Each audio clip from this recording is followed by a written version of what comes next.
பச்சை புடவைக்காரியாய் உன் தாய் மீனாட்சி நான் இன்று வந்திருக்கிறேன். ஒரு சில தினங்களில் நீயே நம்ப முடியாத பேரதிர்ஷ்டம் உன்னை தேடி வரும். பகவானின் பாதுகாப்பில் நீ இருக்கும்போது உன்னுடைய கர்மா வலுவிழந்து போகிறது. ஒன்றை எப்போதும் நினைவில் கொள்.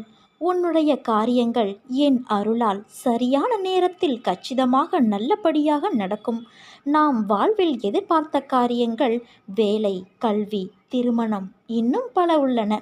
அவைகள் தடைப்பட்டோ நடக்காமலோ போகலாம். அதற்காக சிறிதும் வருத்தப்பட தேவையில்லை குழந்தையே. என்னுடைய பிடியில் நீ இருக்கும்போது உன்னுடைய காரியத்தை நானே முன்னின்று நடத்துவேன். நீ நிகழ்காலத்தை மட்டுமே அறிவாய். ஆனால் நான் அனைத்தையும் அறிவேன். எதிர்காலத்தில் உனக்கு எது நன்மை விளைவிக்கும், எது நல்லது என்று எனக்கு மட்டுமே தெரியும். நீ வேண்டுவதையெல்லாம் நான் உனக்கு தருவது கிடையாது. உன்னுடைய கர்ம பலன்களை பொறுத்தே உன் செயல்களில் வெற்றியும் தோல்வியும் அமையும். எல்லாம் விதிப்படி என்று நீ கூறுவதும் இதைத்தான். ஆனால் மற்றவர்களுக்கும் என்னிடம் சரணடைந்தவர்களுக்கும் இங்குதான் வித்தியாசம் உள்ளது. என் பாதுகாப்பில் நீ இருக்கும்போது கர்மா வலுவிழந்து போகிறது. உனக்கு நடப்பவை எல்லாமே மறைந்து வேலை செய்யும் கர்ம வினைகளின் வானலாவிய ஓட்டம்தான். நான் செய்பவனும் அல்ல, செய்ய வைப்பவனும் அல்ல என்பதை உறுதியாக அறிந்து கொள். ஆனாலும் செய்யக்கூடிய சக்தி என் வாயிற்படியில் படுத்து கிடக்கிறது. எவன் தன்னுடைய அகங்காரத்தை அழித்துவிட்டு நன்றி நிறைந்த மனதோடு என் மீது தன் பாரத்தை போடுகிறானோ அவனுடைய படகு நிச்சயம் கரை சேர்ந்துவிடும். மாயை அதன் செயல்பாடுகள் இருந்தால் இருக்கட்டும். மாயை எனது பாதங்களில் சரணடைந்து என் ஆதீனத்திலேயே இருக்கும். என்னை எப்போதும் வணங்கும் என் அன்பு குழந்தை அருகில் கூட மாயை வராது. உன் துயரங்கள், வியாதிகள், கடன் சுமைகள் அனைத்தும் உன்னை விட்டு விலகும். கூடிய விரைவில் நீ விரும்பும் எண்ணங்கள் நிறைவேறும். செல்வம் பெருகும். உன் வளர்ச்சியையும் நீ மகிழ்ச்சியாக இருப்பதையும் பார்ப்பதற்கே நான் உன்னோடு வந்து கொண்டு இருக்கிறேன் குழந்தையே. துயரங்களின் தாக்கத்தை தாங்க முடியவில்லையே என்று புலம்பாதே. உன் பாரத்தின் பெரும் பகுதியை நான் உனக்காக சுமந்து கொண்டு இருக்கிறேன். உன்னை நான் எந்த நேரத்திலும் கைவிட மாட்டேன். உனக்காக நிழலாக நான் என்றும் ஏதோ ஒரு ரூபத்தில் உன்னோடு இருந்து உன்னை வழி நடத்துவேன்.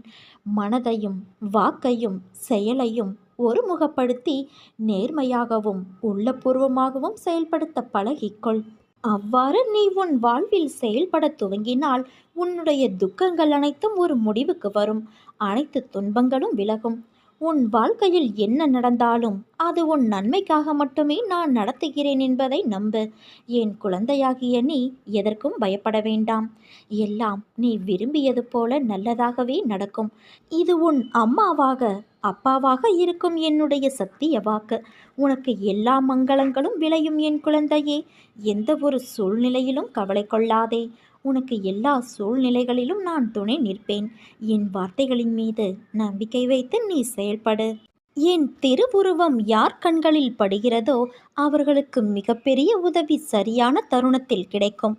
மனதில் ஒன்றை நினைத்து கொண்டு இருக்கிறாயே, அது கண்டிப்பாக நடக்கும்.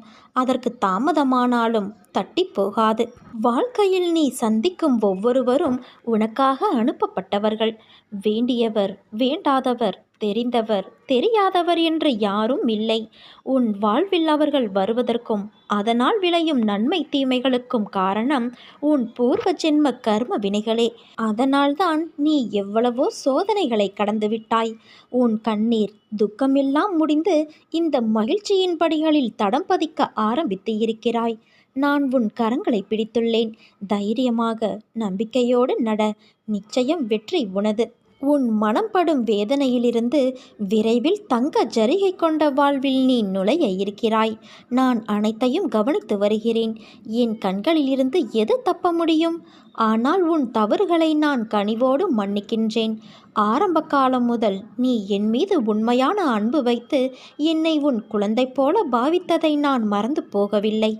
உன் மீது நான் எப்போதும் பரிவோடு இருக்கின்றேன். நீ என்றைக்கோ முன்னேறி வாழ்வின் உச்சத்தை தொட்டிருக்க வேண்டும். உன் பிடிவாத குணம், முரட்டு சுபாவம் ஆகியவை நிம்மதியற்ற வாழ்வை உனக்கு தந்துவிட்டது. சொர்க்கத்தை உருவாக்க நினைத்த நீ சந்தர்ப்பவாத குணத்தால் ஒரு நரகத்தை காலத்தை உருவாக்கி கொண்டு இருக்கிறாய். அதை நினைத்து என் மனம் பதைக்கிறது. கெட்டவர்கள் கெடுபலனை அனுபவிப்பார்கள். ஆனால் நல்லவர்களாகிய நீங்களும் கெடுபலன்களை அனுபவிப்பது ஏன்? இந்த வாழும் காலத்தில் ஒவ்வொரு நாளையும் ரசித்து அனுபவிக்க கற்றுக்கொள். கவலைகளை தூக்கி எறி. எதை எடுத்துக்கொண்டு போகிறோம் என்ற எண்ணத்தை வளர்த்துக்கொள். எதையும் என் போக்கில் விடு. சிந்தனையை என் பக்கம் திருப்பு. செய்ய வேண்டிய கடமைகளை மனநிறைவோடு செய். எதிர்காலம் சிறப்பாக இருக்கும். இதுவரை நான் எதிர்பார்த்தது எதுவும் எனக்கு கிடைக்காமல் இருந்திருக்கலாம். ஆனால் எனக்கு கவலை இல்லை. எனக்கு நான் எதிர்பார்த்ததை விட சிறந்த ஒன்றை என் தந்தை தருவார், என் அன்னை தருவார் என்று நீ இருக்கிறாயே, உன்னை நான் எப்படி மறப்பேன்? நான் உனக்கு என்னை வெளிப்படுத்தி கொண்டு ஒவ்வொரு நிகழ்விலும் உன்னோடு இருப்பதை உறுதிப்படுத்தி கொண்டே இருந்தேன். இப்போதும் அப்படித்தான் இருக்கின்றேன். ஆனால் என்னை காணவில்லை என்றும் உன்னை கைவிட்டு எங்கோ மறைந்து கொண்டேன் என்றும் மனதிற்குள் நினைத்து கொண்டு என் மீது நீ வெறுப்பு காட்டுகிறாய். நீ என்னை பற்றி நினைத்து கொண்டு இருக்கும் அதே வேளையில் நீ சற்றும் எதிர்பாராமல் உன் முன்னால் வந்து நிற்கும் எந்த வண்டியிலாவது என் சித்திர ரூபத்தை கண்டுவிட்ட மகிழ்ச்சியை நீ எப்படியெல்லாம் கொண்டாடி மகிழ்வாய்? அப்படிப்பட்ட நீயா என்று இந்த நிலைமையில் இருப்பது? உன்னை நான் இந்த கோலத்திலா பார்க்க வேண்டும்? என் மனம் உடைகிறது குழந்தையே. சாதுக்கள் மூலமாகவும் ஞானிகளின் மூலமாகவும் மனதை இலகுவாக்கிக்கொள், சமநிலைப்படுத்து, பற்று நீக்கு என்றெல்லாம் எடுத்துச் சொன்னேன். ஆனால் நீயோ அதை காது கொடுத்தும் கேட்கவில்லை. நீ தாழ்ந்திருந்த போது உன்னை நான் காப்பாற்றினேன். நீ என்னை உதாசீனப்படுத்தவில்லை. உன்னையும் உன்னை சார்ந்தவர்களையும் உயர்வாக வைத்து காத்தேன். நான் இன்னொருவர் ரூபத்திலும் இருப்பேன் என்பதை உணர்த்து பிறரை உன் நாவினால் புண்படுத்தாமல் இருந்தாய். ஆனால் சமீப காலமாக நீ எப்போதும் சண்டை போடுகிறாய். கவலைப்படாதே, உன்னோடு நான் இருக்கின்றேன். உன்னை எந்த தீமையும் தீண்டவிடாமல் நான் பார்த்து கொள்வேன். என் குழந்தைகளை நான் ஒருபோதும் எந்த சூழலிலும் கைவிட மாட்டேன். வாழ்க்கையில் மனசாட்சிப்படி நடந்தாலும் மனக்கஷ்டமே மிஞ்சுகிறதே என கவலை கொள்ளாதே. கடவுளே உதவாமல் உன்னை நிராகரித்தாலும் நீ செய்த நன்மைகள், உன் நல்ல எண்ணங்கள் உனக்கு நிச்சயம் பலன் தரும். என்னுடைய பாதத்தை தஞ்சமடைந்த பிறகு பொறுமையை சோதிக்கும் பல நிகழ்வுகள் நடக்கும். எல்லாமே கழுத்தை பிடித்து நெரிப்பது போல இருக்கும். அதை கண்டோ கேட்டோ தளராமல் உறுதியோடு இருந்து நம் உறுதியை குலைக்கும் மனக்கவலையை விட வேண்டும். என் பேரில் உன் பளுவை சுமத்தினால் அதை நிச்சயம் நான் சுமப்பேன் என உறுதியளித்துள்ளேன். நான் இருக்க பயம் எதற்கு என்ற நான், என்னை நம்புகிறவன் என் வார்த்தையின் மேல் நம்பிக்கையை வைத்து தன் கவலையை விட்டுவிட வேண்டும். நான் வணங்கும் தெய்வத்தின் மீது பாரத்தை ஏற்றியாகிவிட்டது. இனிமேல் அவர் எல்லாவற்றையும் பார்த்து கொள்வார். ஒருவேளை பார்க்காமல் போனாலும் கவலைப்பட வேண்டியது நான் அல்ல, என்னை பற்றி கவலைப்பட வேண்டியது அவர், நான் அல்ல என்ற உண்மையை நீ உணர வேண்டும். அனைத்தையும் நான் பார்த்து கொள்கிறேன். நீண்ட நாட்களான உனது வேண்டுதல்கள் கூடிய விரைவில் நிறைவேறப் போகிறது. தயாராக இரு. நம்பிக்கையை இழந்து விடாதே. என் வாக்கு என்றுமே பொய்யாகாது.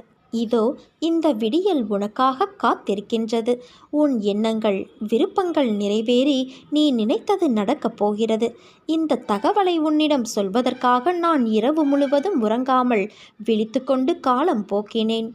என் அருள் அவரவர் செயலுக்கேற்ப செயல்படுவதை பார்த்து தெரிந்து கொள்ள என்னருகில் விரைந்து வா. என் அன்பு குழந்தையே, நான் இன்னும் விழித்து கொண்டுதான் இருக்கின்றேன்.